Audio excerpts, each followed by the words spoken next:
Damien Dubois se tenait à la fenêtre de son bureau au dernier étage d'un immeuble de luxe à Paris, contemplant la ville en contrebas.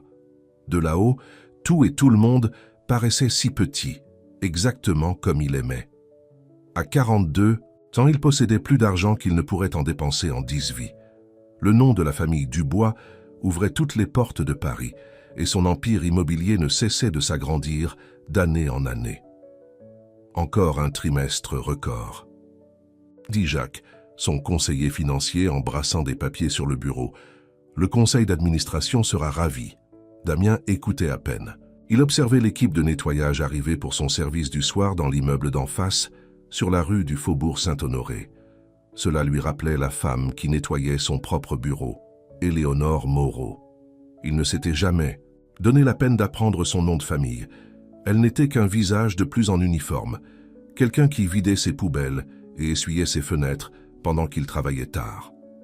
En parlant du conseil d'administration, continua Jacques, n'oubliez pas l'événement du club le week-end prochain. Tous les acteurs importants y seront.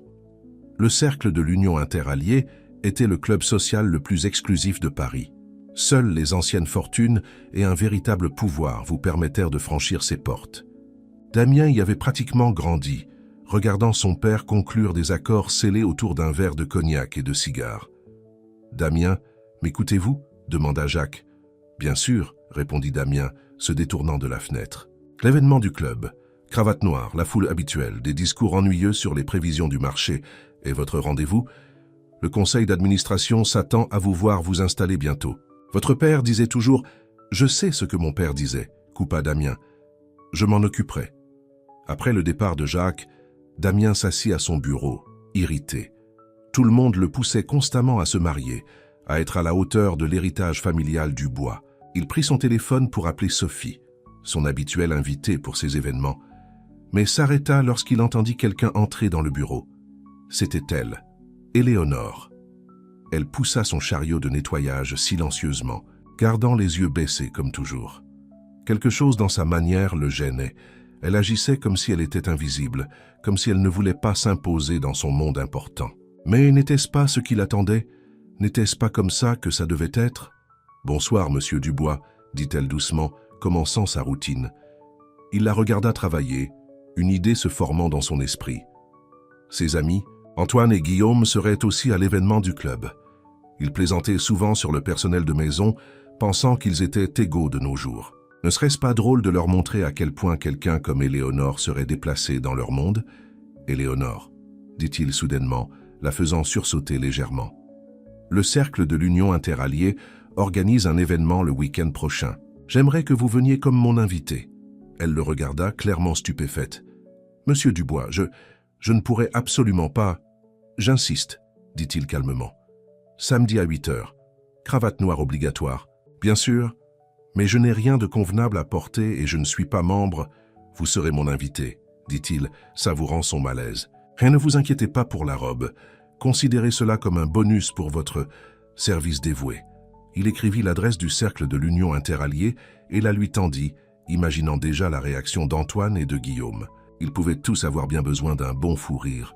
Éléonore prit le papier des doigts tremblants. « Merci, monsieur Dubois. C'est très... inattendu. »« En effet, » dit-il, se retournant vers son travail, la congédiant. Ce soir-là, Damien rencontra Antoine et Guillaume dans leur bar habituel, le bar du marché. Ils éclatèrent de rire lorsqu'il leur raconta son plan.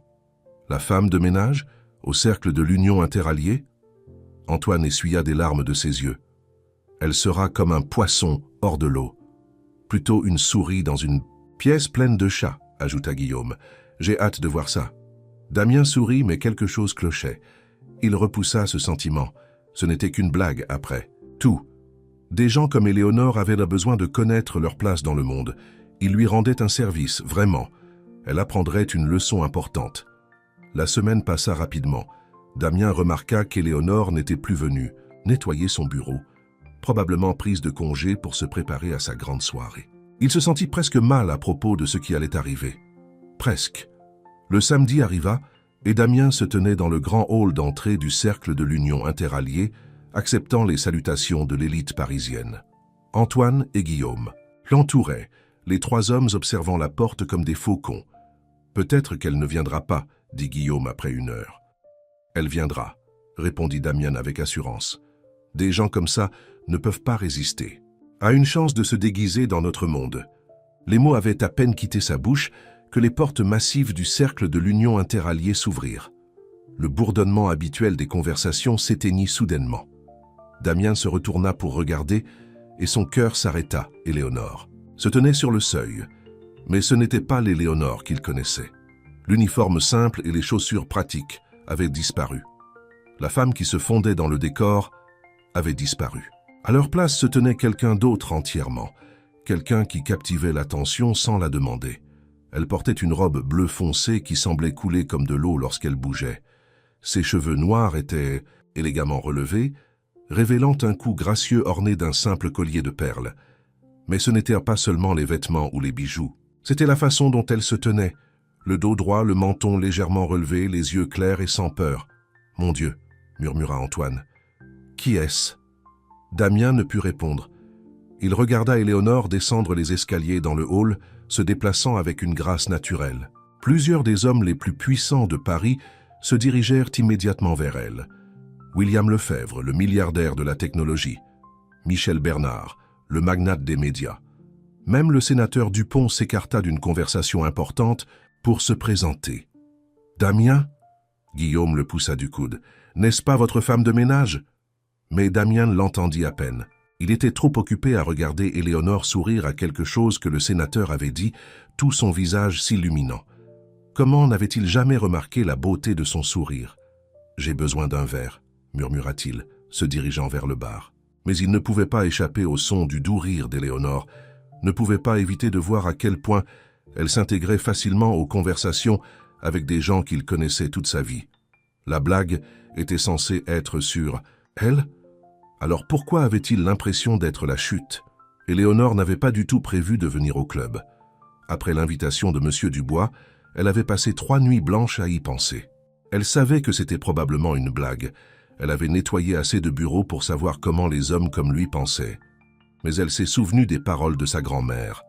Parfois, la meilleure vengeance est de briller. Alors elle avait utilisé toutes les faveurs qu'elle avait. Sa sœur Marie, qui travaillait dans une boutique de luxe, lui avait prêté la robe bleue. Son amie Camille, styliste dans un salon de coiffure haut de gamme, lui avait fait les cheveux et le maquillage. Le collier de perles était celui de sa mère, porté uniquement pour les grandes occasions. Maintenant, debout au cercle de l'Union interalliée, Éléonore se sentait étrangement calme. Elle aperçut M. Dubois au bar, paraissant mal à l'aise pour la première fois depuis qu'elle le connaissait. « Bien, mademoiselle Vasquez, » dit le sénateur Dupont en lui touchant doucement le coude. « Vous devez nous en dire plus sur votre travail avec le programme d'enseignement supérieur au sein d'un IUT. » Éléonore sourit.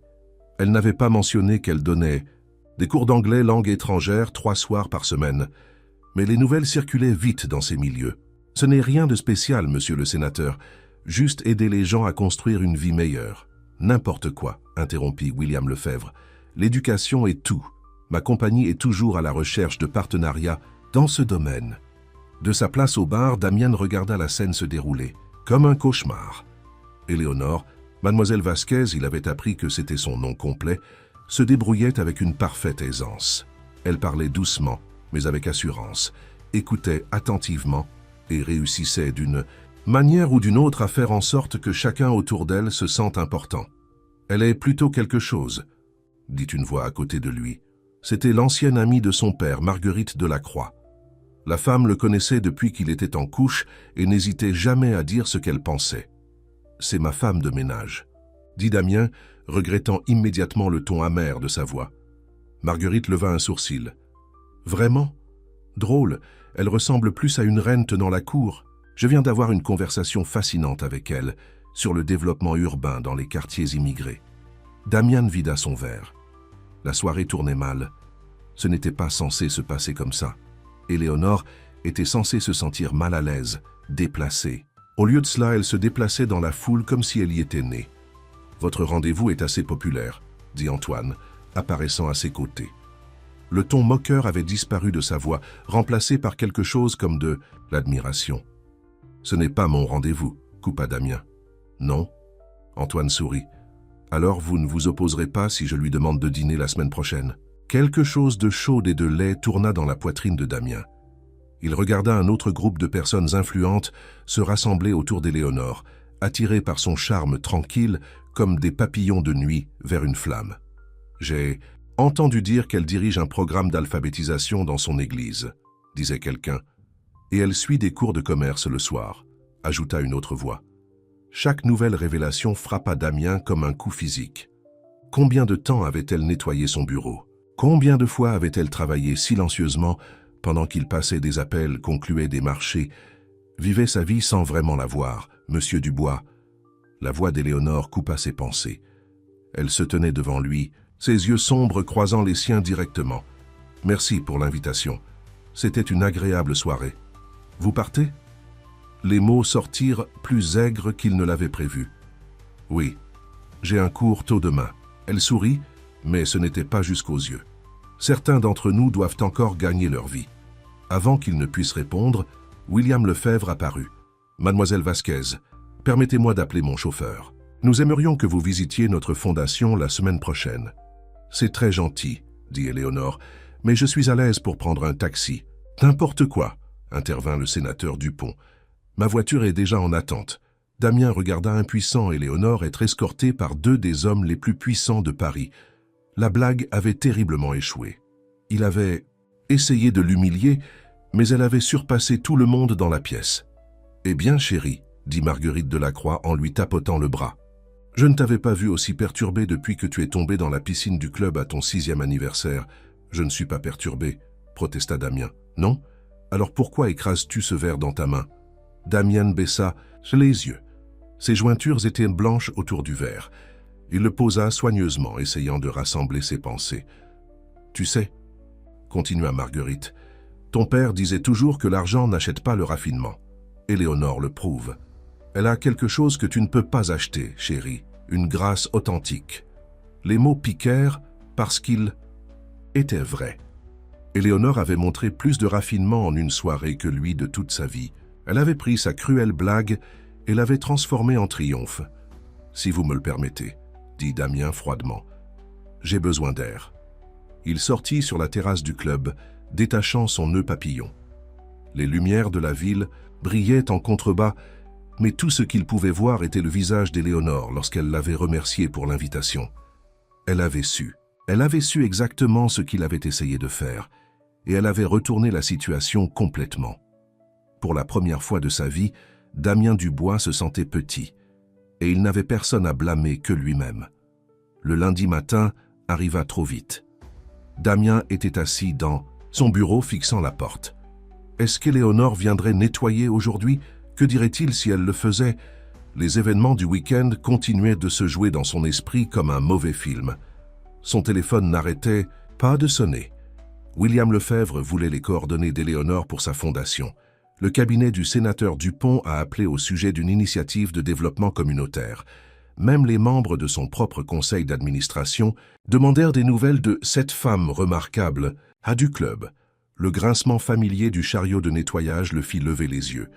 Mais ce n'était pas Éléonore, juste un autre membre du personnel de nettoyage. « Où est Éléonore ?» demanda Damien, essayant de paraître décontracté. « Mademoiselle Vasquez a demandé une affectation à un autre étage, » dit le nouveau nettoyeur. Bien sûr qu'elle l'avait fait. L'estomac de Damien se serra. Il avait rendu son lieu de travail inconfortable. Une autre chose à ajouter à sa liste croissante de regrets. Cet après-midi-là, il appela le responsable de la société de nettoyage. « J'ai besoin des coordonnées d'Éléonore Vasquez. »« Je suis désolé, monsieur. » Cet après-midi-là, il appela le responsable de la société de nettoyage. « J'ai besoin des coordonnées d'Éléonore Moreau. »« Je suis désolé, monsieur. Ces informations personnelles sont confidentielles. Je suis propriétaire de cet immeuble, » lança Damien Dubois. « Je signe les chèques de votre société. Et Madame Moreau a des droits en tant qu'employée. Si vous devez lui parler, vous pouvez laisser un message à notre bureau. » Damien raccrocha violemment. Depuis quand les gens lui disaient-ils non? Il était Damien Dubois. Il obtenait toujours ce qu'il voulait. Mais le visage d'Éléonore lui apparut en mémoire. La dignité tranquille qu'elle avait affichée au club, la façon dont elle avait géré son humiliation tentée avec grâce. Peut-être était-ce là son problème. Il avait toujours pris ce qu'il voulait, sans jamais penser à ce que les autres pourraient désirer. Il décida d'attendre près de l'entrée de service après le travail. Il connaissait l'emploi du temps du personnel de nettoyage, mais heure après heure passèrent, et Éléonore ne se montra pas. « Vous cherchez quelqu'un » C'était Marie, de la boutique du rez-de-chaussée. Les bras croisés, elle le regardait comme s'il était quelque chose de collé à sa chaussure. « Éléonore Moreau, dit-il, savez-vous où je peux la trouver ?» Les yeux de Marie se rétrécirent. « Ma sœur ne veut pas vous parler. » Sœur, bien sûr. La ressemblance familiale était maintenant claire. « S'il vous plaît, dit Damien, surpris par ce mot. Quand était-ce la dernière fois qu'il avait dit « s'il vous plaît » à quelqu'un? J'ai besoin de m'excuser. Vous excuser? Marie rit sans humour. Pour avoir essayé de l'humilier? Pour l'avoir traité comme un divertissement pour vos riches amis? Chaque mot le frappa comme une gifle. J'avais tort, dit-il doucement. Oui, vous aviez tort. Et maintenant, vous êtes contrarié parce qu'elle vous a mis à nu, parce qu'elle a prouvé qu'elle était supérieure à vous et à toute votre bande prétentieuse. Non, dit Damien. Mais n'était-ce pas exactement ce qui le rongeait? Non seulement qu'Éléonore avait fait preuve d'une telle grâce, mais qu'elle avait révélé à quel point il en manquait lui-même. Marie l'étudia longuement. Éléonore donne des cours d'anglais langue étrangère au centre communautaire du 13e arrondissement les mardis soirs. C'est tout ce que je vais dire. Damien hocha la tête, reconnaissant même pour ce petit bout d'information. Mais, alors qu'il se retournait pour partir, Marie l'appela.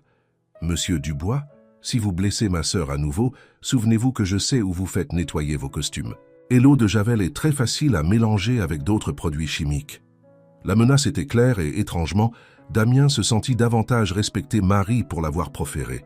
Au moins, elle était directe quant à ses sentiments, contrairement à lui cachant sa cruauté derrière une invitation polie.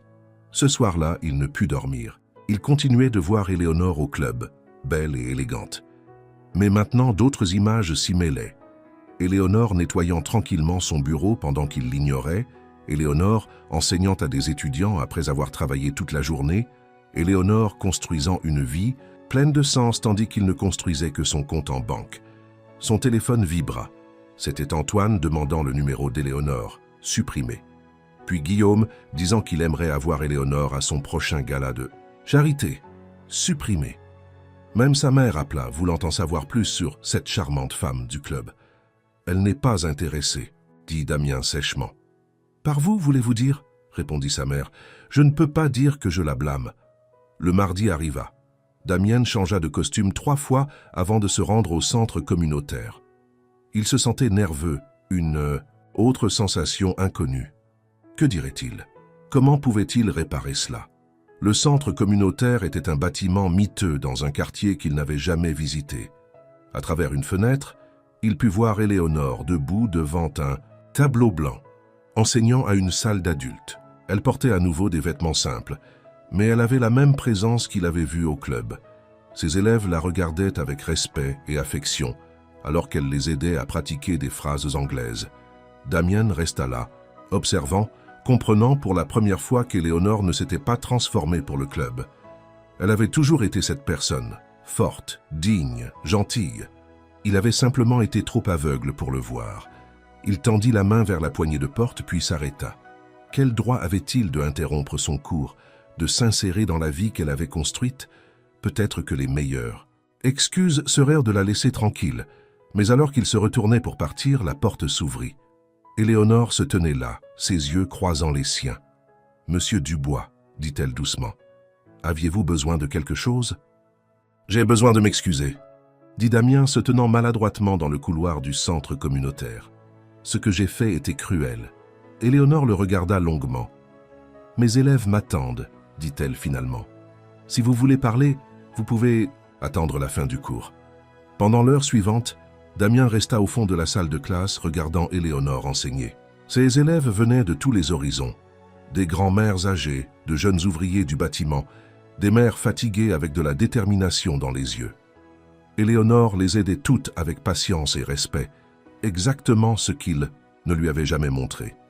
Lorsque le cours prit fin, les élèves s'arrêtèrent pour remercier Éléonore, certains la serrant dans leurs bras, d'autres lui montrant des photos de leur famille. Elle connaissait tous leurs noms, leurs histoires, leurs luttes. Damien se sentait de plus en plus petit dans son costume coûteux. Finalement, ils furent seuls. Éléonore commença à effacer le tableau blanc sans le regarder. « J'avais tort, » dit Damien. « J'ai essayé de vous humilier parce que c'est ce que les gens comme moi font. Nous pensons que l'argent nous rend supérieurs à tous les autres. Les gens comme vous ?» Éléonore se tourna pour le faire face. « Vous voulez dire les riches ? J'ai nettoyé pour beaucoup de riches, monsieur Dubois. La plupart d'entre eux sont aimables. Ils me voient comme une personne, pas comme un accessoire pour leur divertissement. » Ces paroles piquèrent. « Je n'ai jamais été gentil, n'est-ce pas ? Avec personne. » « Non, » acquiesça Éléonore. « Vous ne l'avez pas été. La nuit au club, vous saviez ce que j'essayais de faire ? Bien sûr que je savais.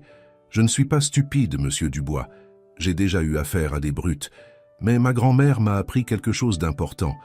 Lorsqu'une personne essaie de vous faire honte, tenez-vous droite. Lorsqu'elle s'attend à ce que vous échouiez, excellez. Lorsqu'elle pense que vous n'êtes rien, montrez-lui exactement qui vous êtes. » Damien pensa à la façon dont elle s'était comportée ce soir-là, avec grâce, intelligence et force tranquille. « Vous leur avez toutes donné une leçon, surtout à moi. Vraiment ?» Éléonore prit ses documents pédagogiques. « Parce que de là où je me tiens, vous êtes toujours le même homme qui a pensé qu'il serait drôle de se moquer de la femme de ménage. Vous êtes juste embarrassé parce que votre blague a échoué. »« Non, » protesta Damien. « Je veux dire, oui, j'étais embarrassé, mais pas à cause de ça. J'étais embarrassé parce que vous m'avez montré à quoi ressemblait la vraie classe, à quoi ressemblait la vraie force. » Beaux mots, monsieur Dubois, mais les mots sont faciles, les actes comptent. Elle commença à marcher vers la porte. Damien sentit la panique monter dans sa poitrine. Elle s'échappait, et il n'avait aucune idée de comment l'arrêter. « Laissez-moi le prouver, » lâcha-t-il. « Donnez-moi une chance de vous montrer que je peux changer. » Éléonore s'arrêta. « Pourquoi devrais-je ? Parce que... » Damien lutta pour trouver les bons mots.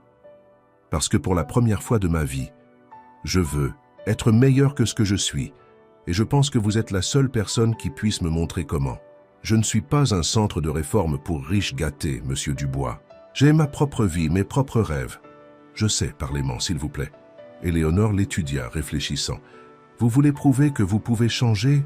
Commencez par voir les gens autour de vous, pas seulement moi, tout le monde. Le gardien de sécurité qui ouvre votre porte chaque matin, la femme qui vous sert votre café, le concierge qui nettoie votre salle de bain. Apprenez leurs noms, écoutez leurs histoires. Comprenez que l'argent ne vous rend pas supérieur à quiconque. »« Je le ferai, » dit Damien rapidement. « Je le promets. Ne me le promettez pas, montrez-le-moi. » Elle regarda sa montre. « J'ai un autre travail à faire. Contrairement à certaines personnes, je travaille réellement pour gagner ma vie. »« Vous n'êtes pas obligé, » dit Damien sans réfléchir. « Je pourrais... » « Pourrais quoi ?» Les yeux d'Éléonore brillèrent. « Me donner de l'argent ? Acheter mon pardon ? C'est exactement de ça dont je parle, monsieur Dubois. Vous pensez que tout peut être résolu avec votre chéquier. Elle avait raison, bien sûr. » Il s'apprêtait à jeter de l'argent sur le problème, comme il le faisait toujours. « Je suis désolé, » dit-il doucement. « Je ne suis pas très doué pour ça. »« Non, vous ne l'êtes pas. Mais sa voix s'adoucit légèrement. « C'est la première chose honnête que vous ayez dite ce soir. » Elle ouvrit la porte pour partir, puis se retourna. « Si vous voulez vraiment changer, revenez la semaine prochaine. Non pas pour me parler, pour faire du bénévolat. Ces étudiants ont besoin de partenaires de conversation pour pratiquer leur anglais. Mais je vous préviens, c'est un travail difficile et il n'y a pas d'autre récompense que de savoir que vous avez aidé quelqu'un. »« Je serai là, » dit immédiatement Damien. « On verra. » Éléonore lui lança un dernier regard. « Les actes, monsieur Dubois, pas les mots. » Après son départ, Damien resta seul dans la salle de classe. Sur le tableau blanc, des traces de phrases anglaises restaient. « Merci. »« S'il vous plaît. »« Comment puis-je vous aider ?» Des mots basiques qu'il avait oubliés comment utiliser. Il sortit son téléphone et annula sa réservation habituelle au restaurant gastronomique du 8e arrondissement qu'il fréquentait. Au lieu de cela, il se rendit au petit bistrot en face du centre communautaire. Le café était amer, le siège en vinyle craquelé, mais pour la première fois, il essaya de vraiment voir les gens autour de lui. La serveuse fatiguée au sourire, gentille, le vieil homme lisant le journal d'hier, le jeune couple comptant la monnaie pour son repas, c'étaient les gens d'Éléonore. Peut-être que s'il apprenait à les voir comme elle le faisait, il pourrait aussi devenir ces gens. Fidèle à sa parole, Damian retourna au centre communautaire la semaine suivante et la semaine d'après. Les costumes coûteux disparurent, remplacés par des vêtements décontractés qui n'intimideraient pas les étudiants. Il apprit leurs noms, leurs luttes, leurs rêves. Marie observa tout cela avec suspicion. « Il essaie juste de vous impressionner », dit-elle à Éléonore pendant le dîner du dimanche chez leur mère. « Peut-être », dit Éléonore, servant, « plus de riz.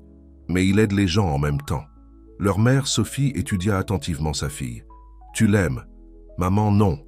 Il est toujours le même homme qui a essayé de m'humilier. Les gens peuvent changer, Mihija. Je l'ai vu dans ses yeux quand il te regarde. » Éléonore pensa à Damien assis avec Georges, un ouvrier du bâtiment apprenant l'anglais pour devenir contremaître. À Damien restant tard pour aider Madame Kim à se préparer pour son test de citoyenneté.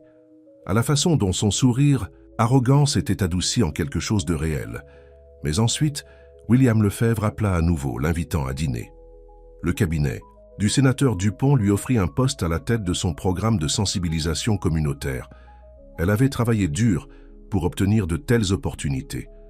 Elle ne pouvait pas baisser sa garde simplement parce que Damien Dubois agissait enfin comme un être humain.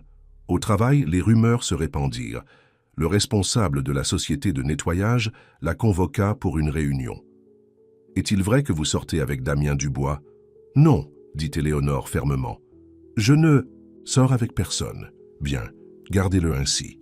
Les histoires d'amour au bureau ne finissent jamais bien, surtout pas entre des personnes de horizons différents. » Horizons différents. Les mots suivirent Éléonore toute la journée. Ce soir-là, au centre communautaire, elle regarda Damien aider un étudiant âgé avec la prononciation. Il avait changé son emploi du temps pour être là tous les mardis et jeudis. La fondation caritative de son entreprise avait discrètement fait don de nouveaux manuels et d'ordinateurs. Mais était-ce suffisant pour combler ces horizons différents? Éléonore? Damien la rattrapa après le cours. « Aimeriez-vous prendre un café, juste un café ?» ajouta-t-il rapidement, « pour parler des progrès des étudiants ?» Elle faillit dire non. Mais ensuite, elle vit quelque chose dans ses yeux. Non pas l'ancienne arrogance, mais un espoir sincère, juste un café, accepta-t-elle. Le bistrot en face devint leur rendez-vous. Damien apprit à aimer le café amer et les sièges en vinyle craquelé. Plus important encore, il apprit à connaître Éléonore. À propos de son enfance avec une mère célibataire qui nettoyait des maisons. À propos de son travail à 3 emplois pour se payer des études supérieures. À propos de son rêve d'ouvrir son propre centre d'éducation. « Pourquoi nettoyez-vous toujours des bureaux ?» demanda-t-il un soir. « Cela paie les factures, et cela me garde humble. »« Vous n'avez jamais eu besoin d'aide pour l'humilité, » dit Damien doucement. « C'était mon problème. » Le bruit courut que Damien Dubois fréquentait un petit bistrot du quartier latin. Ses amis de la haute société étaient scandalisés. Sa mère appela, inquiète pour la réputation familiale. « Êtes-vous en train de faire une crise ?» demanda-t-elle. « Non, mère. Le contexte précédent d'un petit bistrot du quartier latin. Ses amis de la haute société étaient scandalisés. Sa mère appela, inquiète pour la réputation familiale. « Êtes-vous en train de faire une crise ?» demanda-t-elle. « Non, mère. Je suis enfin en train de me réveiller. » Antoine et Guillaume cessèrent de l'inviter dans leur club exclusif. Ses associés murmuraient qu'il s'était ramolli. Mais pour la première fois de sa vie, Damien Dubois se fichait de ce qu'il pensait. Puis vint la nuit qui changea. Tout. Ils quittèrent le bistrot lorsqu'ils virent Madame Kim, une de leurs étudiantes, pleurer sur un banc. « Ils vendent notre immeuble », sanglota-t-elle. « Tous les locataires ont 30 jours pour partir. Où irons-nous » Éléonore Moreau serra la vieille femme dans ses bras, lui murmurant des paroles de réconfort dans un coréen hésitant qu'elle avait appris pour ses élèves. Damien resta silencieux, réfléchissant. L'immeuble appartenait à Promoge, son plus grand concurrent et un habitué de ses dîners. « Je vais m'en occuper, » dit-il. Éléonore leva les yeux brusquement. « Damien, ne... Fais-moi confiance, » dit-il. « Juste cette fois. » Le lendemain matin, il se rendit au bureau de Promoge sans rendez-vous. 2 heures plus tard, il en ressortait propriétaire de l'immeuble, pour le double de sa valeur marchande. « Tu ne peux pas t'acheter mon cœur, » dit Éléonore en apprenant la nouvelle. « Je ne l'ai pas fait pour ça, » répondit Damien. Je l'ai fait parce que c'était juste. Tu m'as appris ça. Éléonore vit la vérité dans ses yeux. L'homme qui l'avait autrefois invitée à un club pour se moquer d'elle avait disparu. À sa place se trouvait quelqu'un de nouveau. Quelqu'un qui comprenait enfin que la vraie valeur n'avait rien à voir avec l'argent, mais la vie avait d'autres plans. Juste au moment où les choses s'amélioraient, la mère d'Éléonore tomba malade. Les médecins découvrirent un cancer à un stade avancé. Sophie avait besoin de traitements coûteux et leur assurance ne couvrait pas la majeure partie des frais.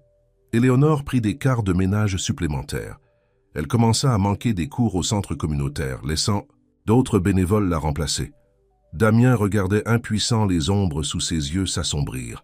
« Laisse-moi t'aider », dit-il un soir, la trouvant seule en classe. « Non. » La voix d'Éléonore était ferme. « Nous avons géré nos problèmes sans charité auparavant. Ce n'est pas de la charité, c'est se soucier de quelqu'un. » Éléonore se détourna, mais pas avant qu'il ne voie les larmes dans ses yeux. « Je ne peux pas être redevable envers toi, alors laisse-moi créer une fondation. Pour toutes les familles touchées par le cancer, ta mère ne serait qu'une des nombreuses que nous aiderions. Tu essaies toujours de tout résoudre avec de l'argent, dit Éléonore, mais sa voix avait perdu son tranchant. Cette nuit-là, Damien ne put dormir. Il pensa à Sophie, à Éléonore s'épuisant au travail, à toutes les familles confrontées à la même lutte.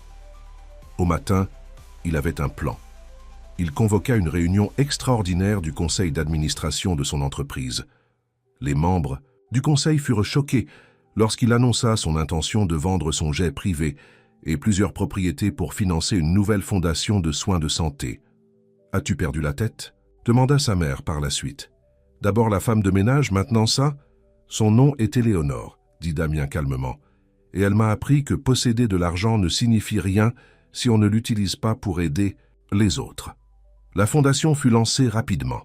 Sophie reçut ses traitements à l'hôpital américain de Neuilly, aux côtés d'autres familles qui n'auraient jamais pu se permettre de tels soins. Éléonore accepta finalement l'aide, mais seulement après avoir vu combien d'autres personnes étaient également aidées. Mais alors des rumeurs commencèrent à se répandre. Des rivaux commerciaux murmuraient que Damien s'était ramolli, qu'il n'était plus apte à diriger l'entreprise. Les membres du conseil d'administration commencèrent à remettre en question ses décisions. Même ses plus vieux amis lui tournèrent le dos. « Il prévoit de te destituer », l'avertit Jacques, son conseiller financier, « à moins que tu ne recommences à agir comme le vieux Damien. » Le vieux Damien, l'homme qui pensait que l'argent était tout, l'homme qui aurait laissé Sophie mourir plutôt que de risquer sa réputation. « Laisse-les essayer », dit Damien. La nuit précédant le vote du conseil, Éléonore le retrouva dans leur petit bistrot. « J'ai entendu parler de demain, » dit-elle. « Tu pourrais tout perdre. »« Pas tout, » répondit Damien, la regardant, « pas ce qui compte. » Éléonore toucha sa main, la première fois qu'elle prenait l'initiative d'un contact physique entre eux. « Tu as vraiment changé. Grâce à toi. »« Non. » Les yeux d'Éléonore étaient sérieux. « Tu as changé parce que tu le voulais. Je t'ai juste montré que c'était possible. » La réunion du conseil fut tendue. Les opposants de Damien avaient préparé une longue présentation sur son comportement erratique et ses choix préoccupants. Ils évoquèrent l'immeuble qu'il avait acheté au-dessus de sa valeur marchande, la fondation qui gaspillait les ressources de l'entreprise, son habitude récente de manger dans des petits bistrots au lieu de restaurants 5 étoiles. Damien écouta silencieusement. Lorsqu'ils eurent terminé, il se leva. « Vous avez raison, dit-il. Je ne suis plus le même homme qu'avant. Cet homme ne se souciait que de l'argent et du pouvoir. Il pensait que le succès signifiait avoir le plus grand bureau, la voiture la plus chère, les bonnes relations. Il avait tort. Il regarda autour de la salle, croisant le regard de chacun. Le vrai succès ne dépend pas de ce que vous avez. Il dépend de ce que vous donnez. Il s'agit de voir les gens, vraiment les voir, et de comprendre que chaque vie a de la valeur. La femme de ménage qui travaille 3 emplois pour subvenir aux besoins de sa famille. L'immigré qui étudie l'anglais pour donner à ses enfants une vie meilleure. La mère qui lutte contre le cancer sans avoir les moyens de se faire soigner. Sa voix devint plus forte. Si le fait de me soucier de ces choses me rend inapte à diriger cette entreprise, alors votez-moi. Mais souvenez-vous de ceci, tout ce que nous avons fait depuis le lancement de la fondation a augmenté nos bénéfices. Pourquoi? Parce que pour la première fois, nous ne faisons pas que gagner de l'argent. Nous faisons une différence. La salle fut silencieuse, Puis Marguerite Delacroix, une vieille amie de son père, se mit à applaudir. D'autres la rejoignirent. Le vote n'eut jamais lieu. Plus tard dans la soirée, Damien trouva Éléonore qui l'attendait devant son bureau au dernier étage d'un immeuble de luxe à Paris. « J'ai entendu ce qui s'est passé, dit-elle. Félicitations. Je pensais chaque mot, lui dit-il, surtout à propos de voir les gens. Vraiment les voir. » Éléonore sourit, ce même sourire qui avait captivé tout le monde au cercle de l'Union interalliée il y a si longtemps. Mais maintenant il connaissait la femme derrière le sourire, sa force, sa gentillesse, sa dignité inébranlable. « Voulez-vous dîner avec moi ?» demanda-t-il. « Pas au bistrot, pas en tant qu'ami. Un vrai rendez-vous. » Éléonore l'étudia longuement. « Vous savez ce que les gens diront, laisse-les parler. La seule personne qui compte pour moi, c'est toi. » Leur premier vrai rendez-vous n'eut pas lieu dans un restaurant coûteux ou un club exclusif. Au lieu de cela, Éléonore emmena Damien au dîner dominical de sa famille. Sophie, toujours en convalescence après ses traitements, les regardait avec des yeux complices. Marie resta méfiante, mais s'adoucit lorsqu'elle vit comment Damien aidait à débarrasser la table sans qu'on ne le lui demande. « Il est différent maintenant », dit Sophie à Éléonore pendant qu'elle préparait le dessert. « La façon dont il te regarde, comme si tu étais la chose la plus précieuse de son monde. Maman, s'il te plaît, c'est trop tôt. » Mais l'était-ce? Les semaines se transformèrent en mois. Damien devint un habitué des dîners de famille. Il apprit à cuire le riz comme Sophie l'aimait. Il aida le fils de Marie avec ses devoirs de mathématiques. Il ne manqua jamais une seule séance d'enseignement au centre communautaire. Les pages mondaines bourdonnaient de ragots. « Damien Dubois sort avec une femme de ménage », titrait un article. Sa mère cessa complètement de lui parler. Les associés commerciaux chuchotèrent dans son dos lors des réunions. Rien de tout cela n'avait d'importance. Pour la première fois de sa vie, Damien n'était vraiment heureux. Puis vint la nuit qui mit tout à l'épreuve. Il quittait le centre communautaire lorsqu'une voiture élégante s'arrêta. William Lefebvre en sortit, regardant directement Éléonore. « J'ai une proposition à vous faire, dit-il. Je veux que vous dirigiez la division éducation de ma fondation. Contrôle total, salaire à 7 chiffres, bureau à Paris. » Éléonore se figea. C'était tout ce dont elle avait rêvé. Une chance d'aider les gens à grande échelle. « Réfléchissez-y, » dit William, lui tendant sa carte de visite. « Vous êtes gaspillé ici dans le quartier. Avec votre talent, vous pourriez changer des milliers de vies. » Après son départ, Damien et Éléonore marchèrent en silence. Finalement, elle parla. « Tu ne vas rien dire ? Que veux-tu que je dise ?» demanda Damien calmement. « C'est une occasion incroyable, mais j'ai peur. » L'aveu lui coûta. Peur que tu acceptes le poste et que tu réalises que tu n'as pas besoin de moi. Que je suis toujours juste l'homme riche arrogant qui a essayé de t'humilier. Éléonore s'arrêta de marcher. « C'est ce que tu penses ? Que je suis avec toi parce que j'ai besoin de toi ? N'est-ce pas le cas ? J'ai acheté l'immeuble de Madame Kim. J'ai financé le traitement de ta mère. J'ai... » La gifle résonna dans la rue calme. Les yeux d'Éléonore brillaient de colère et de douleur. « Comment osez-vous ? Après tout ce temps, vous ne comprenez toujours pas. Je n'ai jamais eu besoin de votre argent, Damien. J'avais besoin que vous me voyiez, que vous nous voyiez tous, que vous compreniez que la valeur ne se mesure pas en dollars. » Elle se retourna pour s'éloigner, mais Damien attrapa sa main. « Je suis désolé, » dit-il désespérément. « J'apprends encore. J'essaie toujours d'être digne de toi. »« Digne de moi ?» La voix d'Éléonore s'adoucit. « L'homme qui abandonne ses soirées pour enseigner l'anglais, qui rend visite à ma mère chaque semaine juste pour la faire rire, qui risque toute son entreprise pour aider des étrangers, cet homme est déjà digne. Alors pourquoi l'offre de William Lefebvre me fait-elle autant peur ?» Éléonore toucha son visage doucement. « Parce que vous êtes habitué à ce que les gens choisissent l'argent plutôt que l'amour. Mais je ne suis pas les gens, Damien. Je suis moi. Et qu'est-ce que ça signifie ? Ça signifie que j'appellerai William demain pour lui dire non. Ma place est ici avec mes élèves, ma famille et toi. » Damien sentit quelque chose de tendu dans sa poitrine se relâcher. « Je t'aime, » dit-il pour la première fois. « Pas parce que tu es belle ou gracieuse ou intelligente, bien que tu sois tout ça. Je t'aime parce que tu m'as donné envie d'être meilleure. » Éléonore sourit, ce même sourire qui avait d'abord conquis son cœur au club. « Et je t'aime ? parce que tu es vraiment devenu meilleur. » Ils rentrèrent chez eux main dans la main, en passant devant le bistrot où ils avaient vraiment parlé pour la première fois, devant le centre communautaire où il avait appris à voir au-delà de lui-même, devant tous les endroits qui avaient façonné leur improbable histoire d'amour. Le lendemain matin, William Lefebvre fut surpris de recevoir le refus d'Éléonore, mais pas autant que la mère de Damien ne le fut de recevoir une invitation à dîner le dimanche chez Sophie. « Un dîner de famille ?» demanda-t-elle avec incrédulité. « Dans ce quartier ? Oui, mère, » dit Damien fermement. « Il est temps que tu rencontres la femme qui a changé ma vie, et sa famille remarquable qui m'a appris ce qu'est la vraie classe. » Le dîner du dimanche fut un désastre. La mère de Damien, Sophie Dubois, arriva dans une voiture avec chauffeur vêtu de vêtements de créateur qui coûtaient plus que ce que la plupart des gens du quartier gagnaient en un mois. Elle toucha à peine la nourriture de Sophie et continua de se frotter les mains avec des lingettes désinfectantes lorsqu'elle pensait que personne ne la regardait. « Alors, » dit Sophie Dubois, regardant autour de la maison modeste, « c'est comme ça que vous vivez. » Éléonore sentit son visage brûler, mais Sophie leva la tête. « Oui, c'est notre maison, nous en sommes fiers. » Sophie Dubois se tourna vers Damien. « Chérie, tu as fait ton point. Tu as montré à tout le monde à quel point tu pouvais être charitable.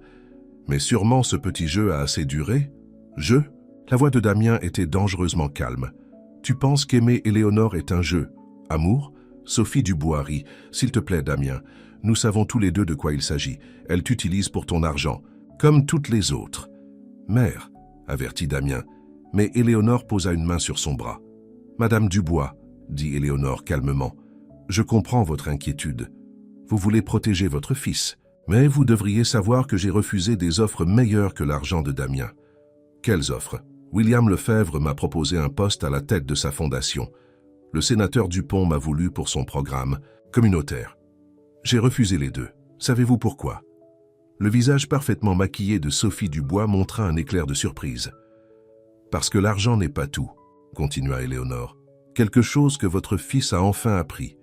Et si vous ouvriez les yeux, vous pourriez l'apprendre aussi. Comment osez-vous me faire la leçon ?» Sophie Dubois se leva, tremblant de colère.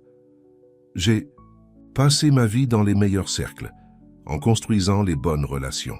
Je ne laisserai pas une femme de ménage détruire tout ce pour quoi nous avons travaillé. Fils, Éléonore et sa famille m'ont témoigné plus d'amour en quelques mois que toi de toute ma vie. »« Alors tu es un imbécile, » cracha Sophie.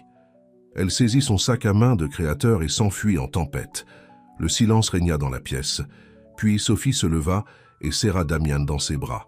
« Tu fais désormais partie de la famille, » dit-elle simplement, « quoi qu'il arrive. » Ce soir-là, tandis qu'il rentrait à pied, Éléonore vit la douleur dans les yeux de Damien. « Je suis désolée pour ta mère. Ne le sois pas. Elle a montré son vrai visage, tout comme je l'étais autrefois, jugeant les gens sur leur compte en banque au lieu de leur cœur. » Éléonore serra sa main. « Tu n'as jamais été comme elle. Tu avais juste besoin que quelqu'un te rappelle qui tu es vraiment. » Les jours passèrent. Sophie lança une campagne pour retourner le conseil d'administration contre Damien. Elle répandit des rumeurs selon lesquelles Éléonore était une chasseuse de fortune et que Damien perdait son sens des affaires. Mais cette fois, quelque chose de différent se produisit. Marguerite Delacroix, le membre le plus influent du conseil, prit la parole lors d'une réunion. « Je connais Damien depuis qu'il est enfant, » dit-elle. « Je l'ai vu devenir dur et froid comme sa mère, mais Éléonore Moreau ne l'a pas séduit ni trompé. Elle l'a aidé à devenir l'homme que son père avait toujours espéré qu'il soit. » Un à un, d'autres membres du conseil prirent la parole. Ils parlèrent du succès de la fondation, de l'amélioration du moral des employés, du nouveau style de leadership de Damien qui conciliait profit et engagement. La campagne de Sophie s'effondra. Elle partit pour l'Europe, déclarant à la presse avoir besoin de temps pour se remettre de la trahison de son fils. Mais Damien ne s'était jamais senti aussi fort. Le soir suivant le départ de sa mère, il emmena Éléonore au centre communautaire où tout avait changé. « J'ai quelque chose à te demander, » dit-il, la conduisant dans leur salle de classe. Éléonore s'arrêta net. La salle était pleine de leurs élèves, de sa famille et même de Marguerite Delacroix. Sur le tableau blanc, écrite avec soin, figuraient les mots « Veux-tu m'épouser » Avant que tu ne répondes, dit Damien tombant à genoux, je veux que tu saches, je ne te le demande pas en tant que Damien Dubois, PDG, je te le demande en tant que l'homme que tu m'as aidé à devenir. L'homme qui a enfin appris que la vraie richesse ne se trouve pas sur un compte en banque. Elle réside dans l'amour que nous donnons et recevons. Éléonore regarda autour d'elle, le sourire larmoyant de sa mère, l'approbation hésitante de Marie, les visages excités de leurs élèves. C'était son monde, et Damien en était devenu une partie non pas en s'achetant une place, mais en la méritant grâce à l'amour, au respect et à un véritable changement. « Oui, dit-elle, le relevant, mais à une condition. Tout ce que tu veux. Nous nous marierons ici même, au centre communautaire, avec toute notre vraie famille présente. » Damien sourit, ce genre de sourire qui lui faisait toujours perdre le souffle. « Je ne voudrais pas autrement. » Les préparatifs du mariage battèrent leur plein lorsque des ennuis arrivèrent sous la forme d'Antoine, un vieil ami de Damien, qu'il entra dans la salle de classe d'Éléonore un après-midi dépareillé dans son costume coûteux. « Éléonore, nous devons parler, dit-il. C'est au sujet de Damien. » Éléonore sentit son estomac se serrer. « Qu'est-ce qu'il y a ?» Antoine sortit son téléphone et joua un enregistrement. C'était la voix de Damien de plusieurs mois auparavant, le soir où il l'avait invité pour la première fois au club. « Ce sera hilarant, » disait Damien. La femme de ménage essayant de s'intégrer dans la haute société. On se souviendra. Qu'à de cette blague pendant des années. Les mains d'Éléonore tremblaient. Elle était au courant, Damien avait tout avoué, mais entendre son rire cruel ravivait la vieille douleur. « Pourquoi me montrez-vous ça ?» demanda-t-elle. « Parce que tu mérites de savoir qui tu épouses vraiment. Il n'a pas changé, Éléonore. Des hommes comme nous ne changent pas. Tu te trompes. » Mais sa voix tremblait. Antoine se rapprocha. « Je peux le prouver. Hier, il a de nouveau rencontré William Lefebvre. Ils ont discuté de ta direction, de la fondation, mais seulement après le mariage. Damien prévoit d'utiliser ton histoire pour faire de la publicité. L'homme riche qui a épousé sa femme de ménage lui a offert une fin de conte de fées. Pensez au gros titre. » Éléonore se sentit malade. Elle avait vu Damien avec William hier, mais il n'avait mentionné aucune réunion. « Sortez, » dit-elle doucement. « Réfléchissez-y, Éléonore. Pourquoi d'autre un homme comme Damien Dubois épouserait-il une femme comme vous ?» Après le départ d'Antoine, Éléonore resta seule dans la salle de classe. L'alliance à son doigt, lui, semblait lourde. Antoine avait-il raison? S'était-elle leurrée? Elle annula son dîner avec Damien ce soir-là, prétextant un mal de tête, le lendemain aussi, et le suivant. Elle cessa de répondre à ses appels. Damien savait que quelque chose n'allait pas, mais Éléonore l'évitait.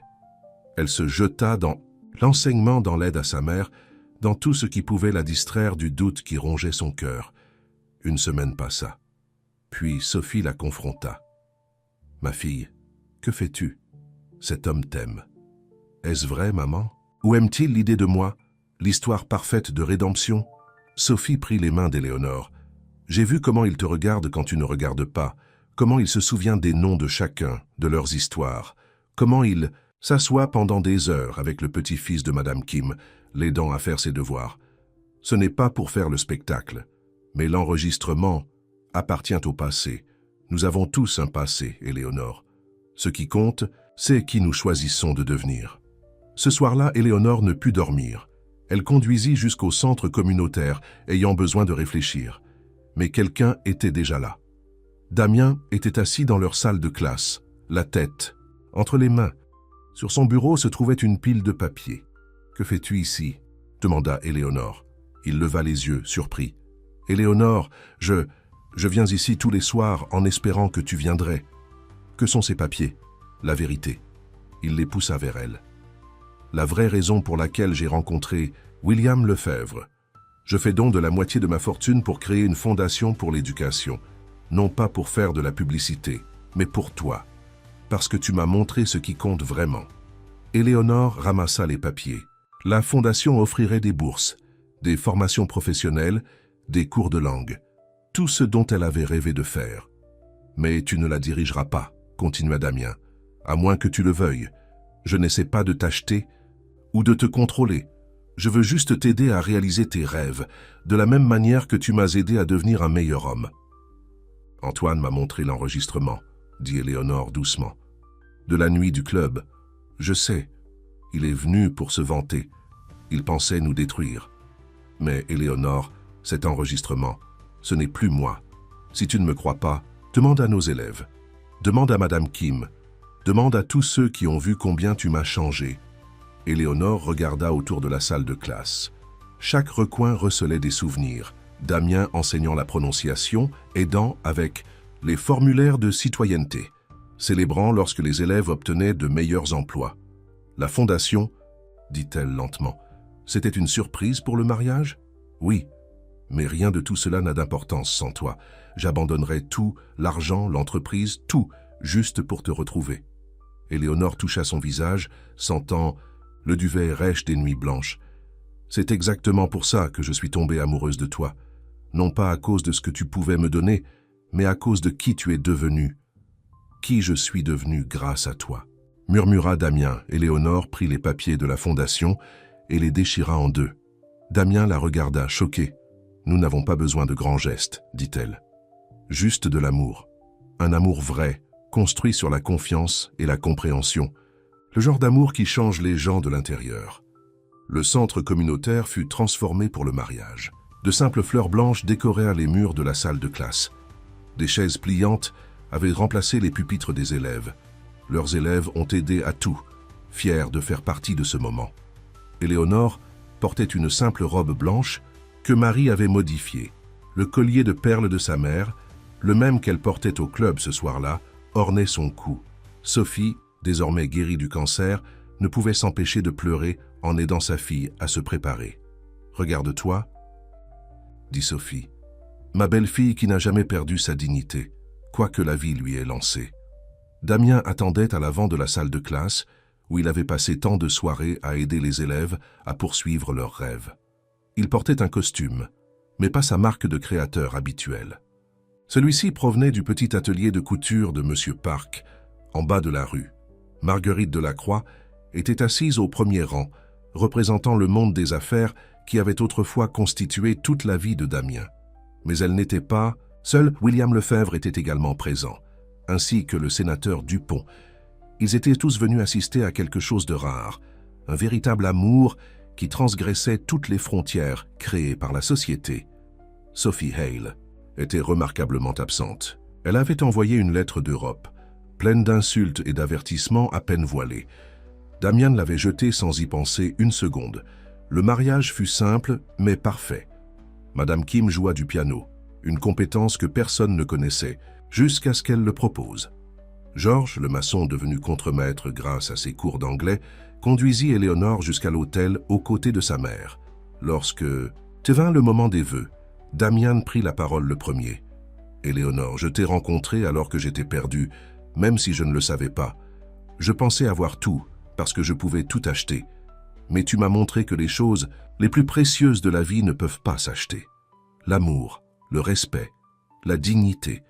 Tu m'as appris à voir les gens, vraiment les voir, à comprendre que la vraie valeur ne réside pas dans un compte bancaire ou un nom de famille, mais dans la façon dont nous traitons les autres. Je promets de passer chaque jour à essayer d'être digne de ton amour. » Les yeux d'Éléonore brillaient de larmes lorsqu'elle prit la parole. « Damien, tu es entré dans ma vie comme quelqu'un que je ne pouvais pas respecter. Mais tu es devenu quelqu'un que je ne pouvais m'empêcher d'aimer. Non pas parce que tu as changé pour moi, mais parce que tu voulais changer pour toi-même.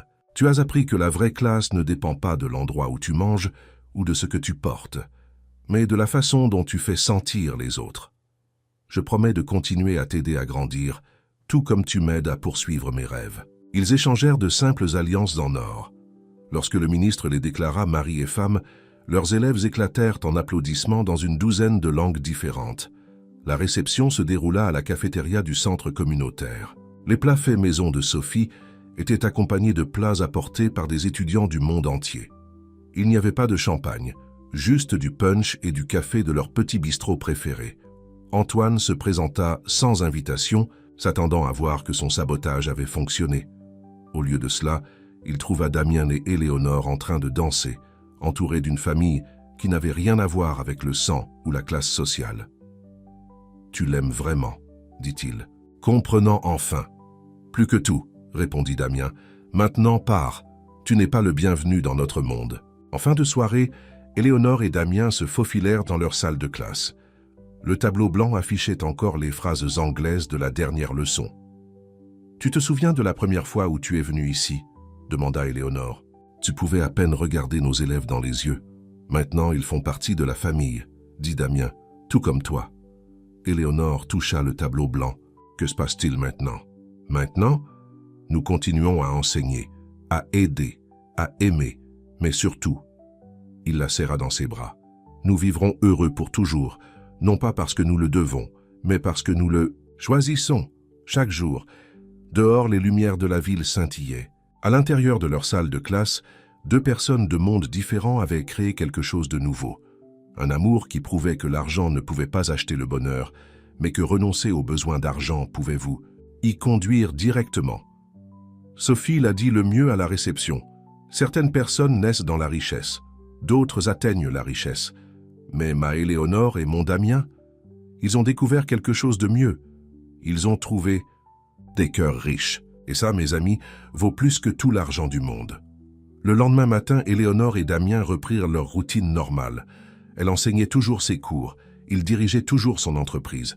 Mais maintenant, ils le faisaient, ensemble, prouvant que le véritable amour n'a pas besoin de clubs chics ou de restaurants coûteux. Parfois, il a juste besoin d'une salle de classe, d'un cœur aimant et du courage de changer. Et dans cette salle de classe, où tout a commencé, ils ont écrit leur propre conte de fées. Un conte où le prince a appris plus de la femme de ménage qu'elle n'a jamais appris de lui. Un conte où le « et ils vécurent heureux pour toujours » ne concernait pas les châteaux et les carrosses, mais l'amélioration du monde, un élève, une leçon, un acte de bonté à la fois.